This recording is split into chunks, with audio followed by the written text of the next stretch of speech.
नमस्कार, मैं Jully Tiwari. Daily news में आपका स्वागत है। तो चलिए नजर डालते हैं आज के कुछ मुख्य समाचारों पर।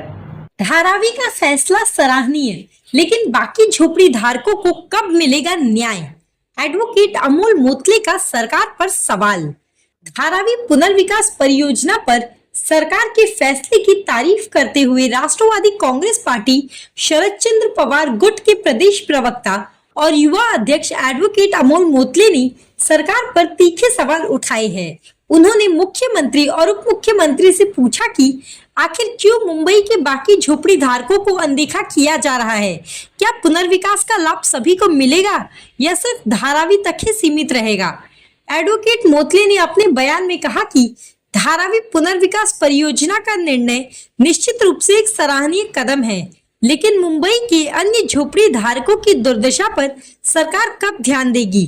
क्या सरकार के लिए धारावी ही मुंबई है या बाकी इलाकों में रहने वाली झोपड़ी धारकों का भी कोई महत्व है? उन्होंने अपने वीडियो संदेश में सरकार की नीतियों पर सवाल उठाते हुए कहा कि धारावी के बाहर भी मुंबई में लाखों लोग जर्जर झोपड़ियों में रहने को मजबूर है। इन इलाकों में न तो पुनर्विकास की योजना है और न ही उनके लिए कोई ठोस कदम उठाए जा रहे हैं। उन्होंने सरकार से यह स्पष्ट करने की मांग की है कि क्या ये न्याय सिर्फ धारावी तक सीमित रहेगा या बाकी झोपड़ी धारकों के लिए भी कुछ किया जाएगा। एडवोकेट मोतले ने चेतावनी दी कि अगर सरकार ने जल्द ही पूरे मुंबई के झोपड़ी धारकों के लिए कोई ठोस योजना नहीं बनाई तो इसका विरोध सड़कों पर देखने को मिलेगा। उन्होंने कहा, हम धारावी पुनर्विकास के खिलाफ नहीं हैं, बल्कि बाकी झोपड़ी धारकों के साथ हो रहे भेदभाव का विरोध कर रहे हैं। सरकार को धारावी के अलावा अन्य इलाकों पर भी ध्यान देना चाहिए। मोतले ने सरकार से मांग की है कि धारावी की तरह ही अन्य इलाकों के लिए भी पुनर्विकास की योजना बनाई जाए। उन्होंने कहा कि झोपड़ी धारकों को उनके हक का मकान मिलना चाहिए और इसके लिए सरकार को स्पष्ट नीति बनानी चाहिए।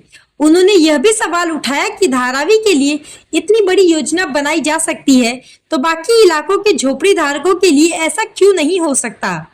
उन्होंने कहा कि धारावी परियोजना के पीछे सरकार की प्राथमिकताएं राजनीतिक लगती है। अगर ऐसा नहीं होता तो बाकी झोपड़ी धारकों के लिए भी समान ध्यान दिया जाता। मोतले ने कहा कि इस भेदभावपूर्ण रवैये से झोपड़ी धारकों में असंतोष बढ़ रहा है। एडवोकेट मोतले ने कहा कि उनकी पार्टी झोपड़ी धारकों के लिए न्याय की मांग को लेकर संघर्ष जारी रहेगी। उन्होंने कहा कि यह लड़ाई सिर्फ धारावी तक सीमित नहीं रहेगी, बल्कि पूरे मुंबई के झोपड़ी धारकों को न्याय दिलाने तक जारी रहेगी। धारावी पुनर्विकास प्रकल्पासाठी मुख्यमंत्र्यांचं आणि उपमुख्यमंत्र्यांचं हार्दिक अभिनंदन। एक मजली झोपड्याच्या वरच्या मजल्यावरील झोपडी धारकांना घर मिळणार ही बाब खरोखरच अभिनंदन आहे। एक गोष्ट मात्र माझ्या मनात टोचते, हा निर्णय धारावी पुरताच का? मुंबईच्या इतर भागातील झोपडीधारकांना हा काय फक्त घोषणावर ठेवलं जातंय का? सरकार म्हणते की सगळ्यांना समान न्याय मिळेल, पण न्यायाचा झुकलेला काटा फक्त धारावीला का लागतोय? वरच्या मजल्यावरील राहणाऱ्या इतर झोपडीधारकांना स्वप्न काय कमी महत्वाचे आहे? धारावीप्रमाणे इतर झोपडीधारकांच्या पुनर्वसनासाठी ठोस योजना राबवणं सरकारचं कर्तव्य नाही का? आता निव्वळ घोषणा करून वेळ मारून नेण्याचा काळ गेला। आम्ही स्पष्टपणे विचारतोय की सरकार फक्त धारावीपुरतं मर्यादित आहे का, की मुंबईतील प्रत्येक नागरिकांसाठी काम करणार आहे? मुख्यमंत्री उपमुख्यमंत्री साहेब, लोकांसाठी ठोस निर्णय घ्या, नाही तर लोक विचारतील की विकास सर्वांसाठी आहे का फक्त निवडकांसाठी आहे? धारावीच्या पलीकडे मुंबई आहे, सर्वांसाठी पुनर्वसन मुंबईच्या स्वप्नाचा विचार करणारी आहे। तो आज के लिए बस इतना ही। कल फिर मिलेंगे इसी समय इसी चैनल पर। तब तक के लिए मुझे दीजिए इजाजत। धन्यवाद।